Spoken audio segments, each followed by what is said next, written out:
Hello friends, welcome to the class. My name is Sudhir. Let's start today session. ठीक है, central Vista project newspapers में इसका reason ये है कि प्रधानमंत्री नरेंद्र मोदी जी ने अभी इसके लिए जो नेशनल एम्बलम है यानी राष्ट्रीय जो प्रतीक है अशोक का पिलर, इसको जो है स्थापित किया है।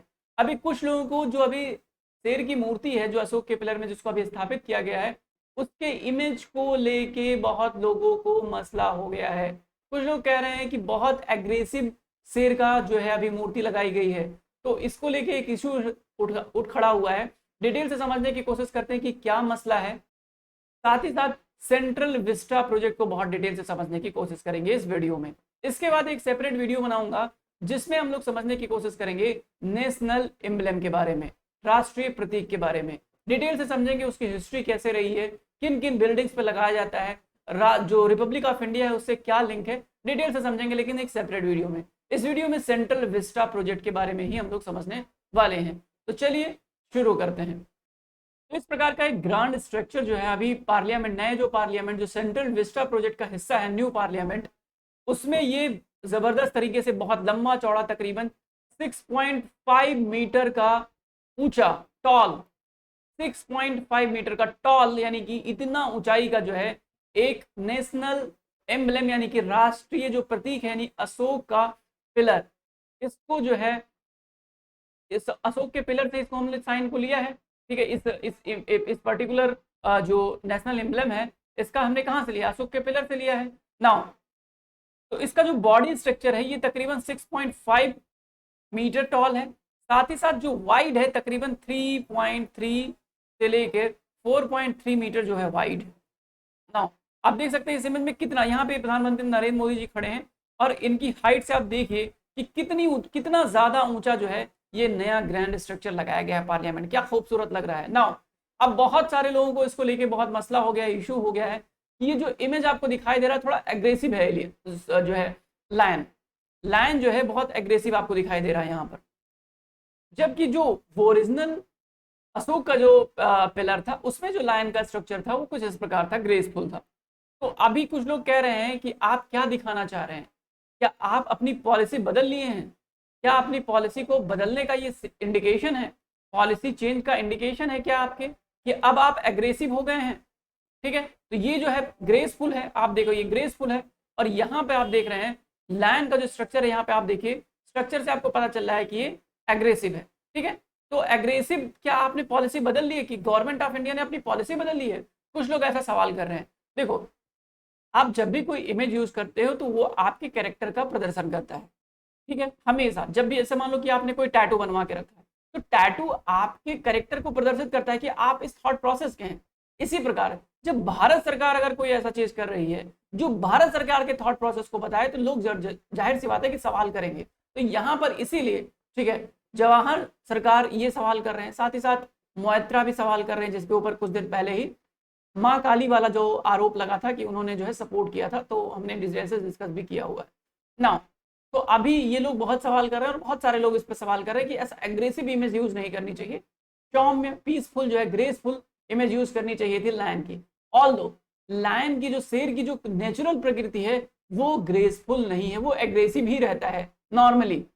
तो गवर्नमेंट कह रही है ये फिर फर्जी मुद्दा बनाने के पास आपके पास कोई मुद्दा नहीं था, तो आपने एक नया इशू क्रिएट कर दिया है कि हमने एग्रेसिव इमेज यूज कर लिया है। ना इंडिया कमजोर नहीं है, इस बात को शो करने के लिए हमने ऐसा इमेज यूज किया है। इंडिया अब मजबूत है, दहाड़ के जवाब देगा। अगर आप उसके ऊपर कोई सवाल, आप उसके ऊपर अगर आप एग्रेसिव होंगे तो हम चुप नहीं बैठने वाले। नाउ इंडिया की policy has been changed towards की अब हम खुल के जवाब देंगे ऐसा वाला। तो इसलिए जो है पीसफुल वाला जमाना चला गया। कुछ लोग कह रहे हैं कि पीस अभी गवर्नमेंट ऑफ इंडिया का स्टैंड नहीं है, कुछ लोग जो है जो प्रवक्ता लोग हैं ये लोग जो है बात बता रहे हैं कि यह पीसफुल वाला स्टैंड नहीं रहे, हम एग्रेसिव इसलिए हैं क्योंकि हमको लगता है कि हम अब पहले दम्बू वाले देश नहीं रह गए। ठीक है, जो अमेरिका कहेगा मान जाएंगे, जो रसिया कहेगा मान जाएंगे, वो वाली कंडीशन नहीं। India now very much developing country. आप देख रहे हैं कि इंडिया आने वाले 2030 तक जो है इंडिया पॉपुलेशन वाइज नंबर 1 पहुंच जाएगा, जीडीपी वाइज जो है अभी चौथे पांचवें नंबर पे, तो तीसरे नंबर पे भी पहुंच सकता है। लगातार हम कोशिश कर रहे हैं जबरदस्त तरीके से अपने, तो इंडिया का जो स्टांस है अब लगातार बदल रहा है, तो इसलिए हमने ये चीजें चेंज करी हैं। और इसका अन्यथा मतलब लेने की जरूरत नहीं है कि जो है आप कह दें कि भारत का पॉलिसी चेंज हो गया है अब वो किसी पर आक्रमण कर देगा, ऐसा पॉलिसी, ऐसा नहीं है। हम अभी भी जो है नो फर्स्ट यूज के कॉन्सेप्ट पर अभी भी हम लोग डटे हुए हैं, वही हम लोग मानते हैं। लेकिन इसका कतई मतलब ये नहीं कि हम किसी भी तरीके से कमजोर हो गए हैं। हमारे पास न्यूक्लियर कैपेबिलिटी है, तीनों तरीके से, एयर, वाटर एंड रोड से न्यूक्लियर मिसाइल हम लोग डिप्लॉय कर सकते हैं। हम स्पेस में अच्छे तरीके से पहुंच चुके हैं। हम लगातार जो है इकोनॉमी ग्रोथ कर रहे हैं, हमारी पॉपुलेशन अच्छी है। तो हम वो ऐसे देश नहीं रह गए जो आज के 20-30 साल पहले थे। नाउ लौट के आते हैं अपने टॉपिक पे। देखो बात ये है कि इस इमेज के बारे में, इस मूर्ति के बारे में आपसे क्वेश्चन निकल सकता है कि कितना किलो का है, कितना मीटर है, कितने महीने लगे। तो ये सब चीजें भाई बहुत बारी छोटे छोटे एग्जाम्स में पूछे जाते हैं। तकरीबन 16,000 किलोग्राम का ये वजन है। हाइट तो मैंने बता दी, तकरीबन जो है 9 मंथ से ज्यादा वक्त लगा है इसको पूरा प्रिपेयर करने में। औरंगाबाद और जयपुर में इसको पार्सली बनाया गया है। औरंगाबाद और जयपुर ये इंपॉर्टेंट जगह है, याद रखना आप। औरंगाबाद और जयपुर जो है इसको बनाया गया है स्ट्रक्चर को। ओके, यहाँ पे आप देखिए औरंगाबाद और जयपुर, ठीक है। तकरीबन 100 से ज़्यादा आर्टिस्ट इसमें मिलकर इसको बनाए हैं। नाउ सेंट्रल विस्टा प्रोजेक्ट पे लौट के आते हैं। सेंट्रल विस्टा प्रोजेक्ट क्या चीज़ है, बहुत डिटेल से समझ लीजिए यहीं पे, आगे आपको दिक्कत ना हो। ठीक है, सेंट्रल विस्टा प्रोजेक्ट, इसमें मेनली 4 बातें हैं। पहली बात है पार्लियामेंट के लिए नई बिल्डिंग बनानी है, न्यू बिल्डिंग और पार्लियामेंट। ठीक है, तो अब देखो नई बिल्डिंग कहाँ पे बनेगी। सबसे पहले इस इमेज को बहुत ध्यान से समझो। यहाँ पे देखो आप, इंडिया गेट अगर आपने देखा है तो आपको पता होना चाहिए कि इंडिया गेट जो है इधर सबसे साउथ साइड में है। ठीक है, साउथ साइड में है सबसे। अब देखो यहाँ पे, अब देखो यहाँ पे इंडिया गेट आ गया। इसी के पास हमने क्या बना दिया, वॉर मेमोरियल बना दिया। ठीक है, यहाँ पे हमने वॉर मेमोरियल बना दिया। अब इसी के बगल में हमने अभी रक्षा, ये वॉर मेमोरियल भी अभी इंपॉर्टेंट है, ये बहुत इंपॉर्टेंट है, अभी बनाया है हमने वॉर मेमोरियल। नाउ अभी देखो रक्षा भवन आ गया यहाँ पे, रक्षा भवन। अब ये राजपथ जा रहा है, राजपथ का इसी पे तो परेड होता है ना, देखा होगा आपने 26 जनवरी वाला परेड इसी पे होता है, इसी राजपथ पे। ठीक है, यहाँ 3 इडियट की मूवी भी इसी पे शूट करी गई थी। नाउ अब देखो आगे बढ़ते हैं यहाँ पे। अब इधर आप देखोगे तो यहाँ पर आप ध्यान दो, यहाँ पे ये जो है आपके नई बिल्डिंग बनेगी पीएमओ की, प्राइम मिनिस्टर ऑफिस की। पीएमओ की जो न्यू बिल्डिंग बन रही है वो यहाँ पे बन रही है। ओके, उसके बाद आप यहाँ देखिए, इस साइड में आप आइए, इधर पीएमओ की बिल्डिंग हो गई। अब इधर आइए, ये नई पार्लियामेंट की बिल्डिंग आ जाएगी। ठीक है, नई पार्लियामेंट की बिल्डिंग आ जाएगी। उसके बाद आप थोड़ा सा यहाँ देखिए, इस साइड में यहाँ पर आप देखेंगे तो कॉमन सेंट्रल सेक्रेटरिएट है। सेंट्रल सेक्रेटरिएट मतलब सारी मिनिस्ट्री वाला सारा काम यहीं पे होता है। मिनिस्ट्री वाला जितना कागज पत्तर और जितने अधिकारी, जब आप सेक्रेटरी वगैरह बन जाएंगे या आप आईएएस अधिकारी बन जाएंगे तो आपको यहीं पे बैठना पड़ेगा पहले कुछ दिनों तक। ना ये हो गया आपका कॉमन जो है सेंट्रल सेक्रेटरिएट। अब आइए ऊपर, यहाँ पे देखिए, यहाँ पे आप देखेंगे तो जो है आप यहाँ पे देखेंगे residence for PM and residence for क्या है, वाइस प्रेसिडेंट। तो पीएम के लिए रेसिडेंस, यहाँ पीएमओ के लिए बिल्डिंग है, पीएमओ जो है अपन बगल बगल में बैठ गए, सारा मैटर यहाँ पे डील कर रहे हैं। अब देखो यहाँ पे, इधर आप देखोगे कि वाइस प्रेसिडेंट की बिल्डिंग, इधर आप देखोगे प्रेसिडेंट की बिल्डिंग। तो ये जो है तकरीबन 3 किलोमीटर का एरिया जो है, 3 किलोमीटर का एरिया पूरा इसको जो है राष्ट्रपति भवन से लेके इंडिया गेट तक, राष्ट्रपति भवन से लेके इंडिया गेट तक जो है ये पूरा डेवलप किया जा रहा है सेंट्रल विस्टा प्रोजेक्ट के तहत। किसके तहत, central Vista redevelopment project, central Vista redevelopment project, redevelopment project. तकरीबन 20,000 करोड़ रुपए इसमें लग रहे हैं और सेंट्रल गवर्नमेंट इसके लिए अभी जो है आधारशिला रखी। अशोक का जो स्कल्पचर है उसको जो है यहाँ पे लाके रखा गया है। नाउ 2019 में प्रोजेक्ट स्टार्ट किया गया था, 2019 में ये प्रोजेक्ट स्टार्ट किया गया था ministry of housing and urban affairs के द्वारा, सेंट्रल विस्टा प्रोजेक्ट। और इसके तहत देखो मैंने आपको बता दिया क्या क्या चीजें बनने वाली हैं, डिटेल से हमने समझ लिया। और जो नॉर्थ एंड साउथ ब्लॉक है उसको कर दिया जाएगा म्यूजियम के तौर पे कन्वर्ट। नाउ अब देखो क्या आर्गुमेंट दिया जा रहा है सेंट्रल गवर्नमेंट के द्वारा कि क्यों हम सेंट्रल विस्टा प्रोजेक्ट बना रहे हैं। इसके लिए पहला आर्गुमेंट ये है कि फैसिलिटीज एंड इंफ्रास्ट्रक्चर्स जो अभी अवेलेबल हैं पार्लियामेंट बिल्डिंग्स में वो इनएडुकेट हैं, अपर्याप्त हैं।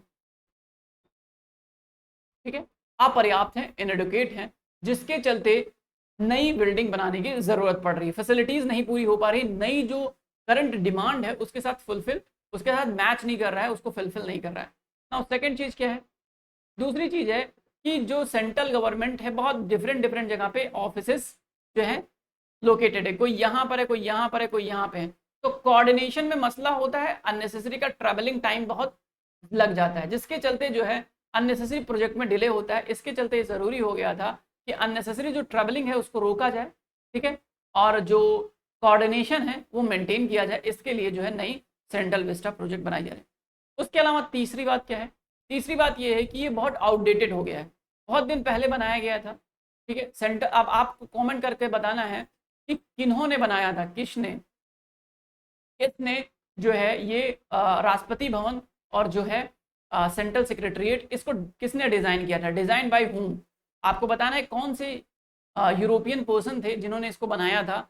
हम लोग डिस्कस करेंगे, लेकिन नेक्स्ट वीडियो में इस पर हम लोग डिटेल से डिस्कस करेंगे, इसका आंसर मैं नेक्स्ट वीडियो में दूंगा। आप जो है कमेंट सेक्शन में बताइए कि किसने बनाया था।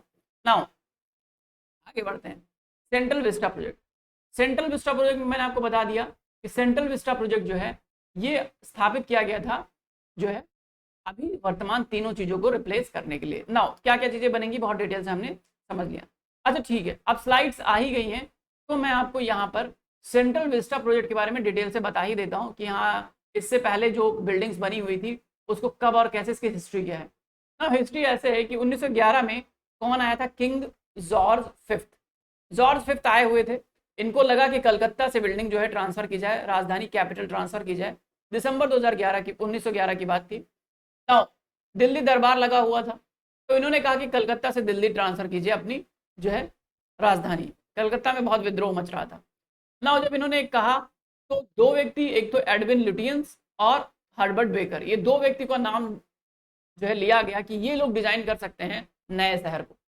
तो इन्होंने ये 3 किलोमीटर का जो बिल्डिंग था इसको बनाने, यानी कि राष्ट्रपति भवन और जो सेक्रेटरीट है इसको बनाने में इन दोनों एडविन लुटियंस ने, यानी इसी कहते हैं लुटियंस दिल्ली, इसका क्या मतलब है, लुटियंस, एडविन लुटियंस इसको बनाया था, ठीक है। तो इसके चलते कहते हैं नाउ, तो इन्होंने राष्ट्रपति भवन बनाया और हर्बर्ट बेकर ने बनाया पार्लियामेंट जो है सेक्रेटरीट, ठीक है। दोनों जो नॉर्थ साउथ सेक्रेटरीट है इसको बनाया था हर्बर्ट बेकर ने। नाउ ज्यादातर नाम आपने लुटियंस का ही सुना होगा, एडविन लुटियंस का नाम ही सुना होगा, क्योंकि जब भी किताबों में पढ़ते हैं तो इन्हीं का नाम आ गया था, क्योंकि राष्ट्रपति भवन इन्होंने डिजाइन किया था। इंपॉर्टेंट बात है, ध्यान रखना, राष्ट्रपति भवन इन्होंने डिजाइन किया था, सेक्रेटरीट इन्होंने डिजाइन नहीं किया था, ठीक है। North Block, South Block, India Gate, National Archive, Parliament, Rashtrapati Bhavan, ये कुछ 5 चीजें हैं जो सेंट्रल विस्टा प्रोजेक्ट के तहत बनाई जा रही हैं, बनेंगी, इसी को रीडेवलप किया जाएगा और अलग अलग तरीके से इसका यूज किया जाएगा ना। इतनी बात हो गई, मुझे लगता है कि इंपॉर्टेंट इन्फॉर्मेशन मैंने आपको पास कर दी। सेंट्रल विस्टा प्रोजेक्ट से रिलेटेड जितनी इंपॉर्टेंट इन्फॉर्मेशन थी मैंने आपको दे दिया। अगर आपको लगता है कि ये वीडियो बेनिफिशियल है तो प्लीज़ हमको जो है आप कमेंट कर सकते हैं, ठीक है। आप कमेंट सेक्शन में नीचे ज़रूर बताइए। मिलते हैं नेक्स्ट वीडियो में। Thank you so much for watching, have a nice day.